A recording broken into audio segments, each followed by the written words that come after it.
back to the vlog. As you can see, we just recently took a trip to Parks, so I figured we could review a few hands and see how it turned out. Alright guys, in this first hand, I looked down at Ace, Deuce, King, Queen in the cutoff, and there's a raise in front of me to $10 after a limp. I decided to call with this hand. I'm suited to the ace, and I have some Broadway cards.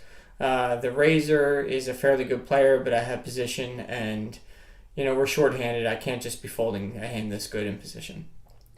So anyway, there's 4 players to the flop, and the flop is Ace 9-8 Rainbow.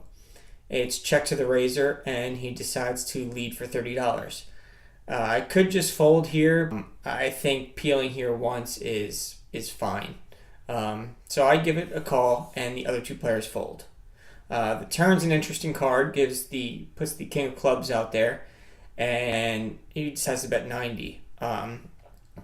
At this point, given that I called the turn or the flop, I could have a lot of different hands. He could be putting me on a lot of straight draws. He obviously could have me beat. I have top 2 pair. He could have a set of aces, even though I'm blocking those. He could have sets of 8s, sets of 9s. So after tanking a little bit, I decide to jam all in here, given that it puts a club draw on the board. I shut out get values from some straight draws, and kind of I can't be in that bad a shape, even though I have no backdoors. He calls pretty quickly though, and he asks if I want to run it twice. Sadly, he does say he has top set, so I say just run it once since I'm drawing absolutely dead, and the river is a jack. Now, I could have saved some money here. I don't know if I should just be calling the turn or jamming all in. Given that maybe since I'm in position, I should just call and see what happens on the turn. Maybe he checks to me, maybe he jams it, and I can just fold. Let me know what you guys think in the comments below, and let me know if you guys think I could play this hand any better.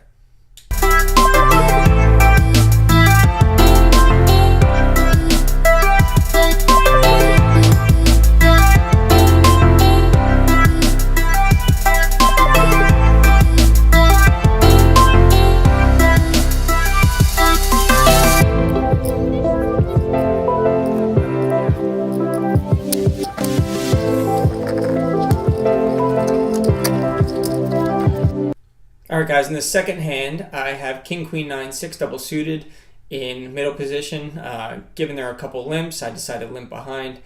Could raise this hand to try and isolate, but in a live game, not many players tend to fold. So I just decided to limp this with playing a pretty strong hand and hoping to dominate a few draws at post-flop. I don't get to limp through though. The button decides to raise to 15. And one of the early position limpers re-raises to 70. In 2-2 live PLO, this indicates aces exclusively most of the time. Usually weak aces, stronger aces are just going to open themselves. So I decided to cold call here. It's okay. I don't have an ace in my hand, so my hand plays fairly good against aces with some other side cards. He could have my flush draws dominated, but we'll cross that road when we come to it, and he may not be suited to the ace at all.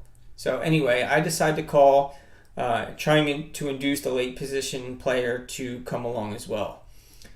He doesn't in fact call, and we go to see a flop. And the flop is okay for our hand. It is King 7-8 Rainbow, giving me 2 backdoor flush draws. The re-raiser pre-flop actually checks it over to me.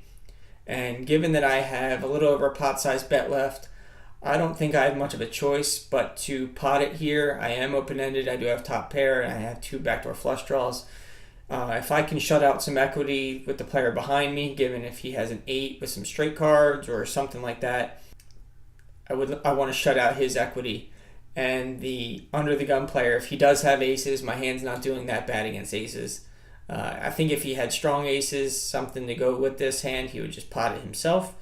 And he may even give me a crying call here where equities are running fairly close together. So it can't be that bad. I do decide to pot it. The player behind folds pretty quickly, and the 3-better pre-flop tanks for a little bit, and he decides on a fold. So I win a nice little pot there, about $150 uncontested.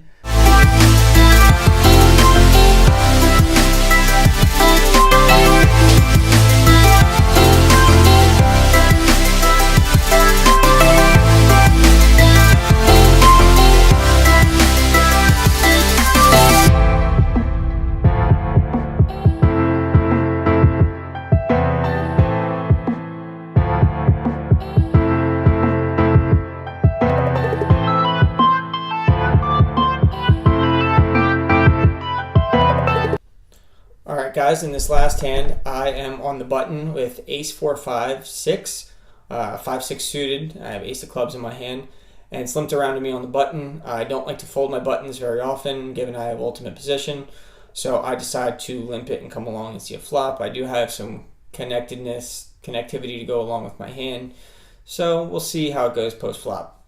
Flop's pretty good for me. It's 9-3 deuce with 2 clubs. I have the ace of clubs, but I don't have nut flush draw, and I have the full wrap, 4, 5, 6 with an ace, so I have pretty strong nut straight draw. The under the gun, or the big blind, decides to bet $12 here. The guy from the last hand who 3-bet pre-flop decides to give it a call. And given I have the button, I am going to continue here, and the options are raising or calling.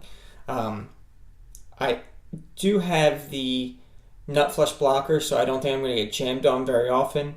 And it's hard to have too many strong hands here, unless someone's playing 9 deuce, 9-3. Really, sets are really all that can continue.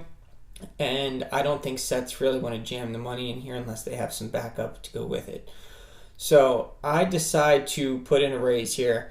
I can always check back the turn if I feel like I'm beat, or continue if I make my draw. Or, given the ace of clubs in my hand, my plan is to barrel off and bluff if the flush does come in. So anyway, the turn is the king of hearts, missing the flush draw. They both check to me, and I decide to down bet here, and I down bet to 65. Given that the big blind starting stack was about 250, and the crazy guy on my right had me covered, had a pretty good stack size, but I am in position again. So I decide to bet 65. The short stack and the big blind folds on this card, and the crazy guy calls the 65 after asking, do I want action or not? And I said, I really don't care. It's up to you. So he calls, and the river is pretty good for me. It is the 4 of hearts. He checks after thinking a few minutes, and given that he's called twice, this 4 could make him ace 5, worse end of the wheel. I think he's got 2 pair with this hand. If he's going to call a bet at all, I think he's going to call a fairly big bet. Otherwise, I think he missed a flush draw. If he has kings up, I think he's going to call on this card.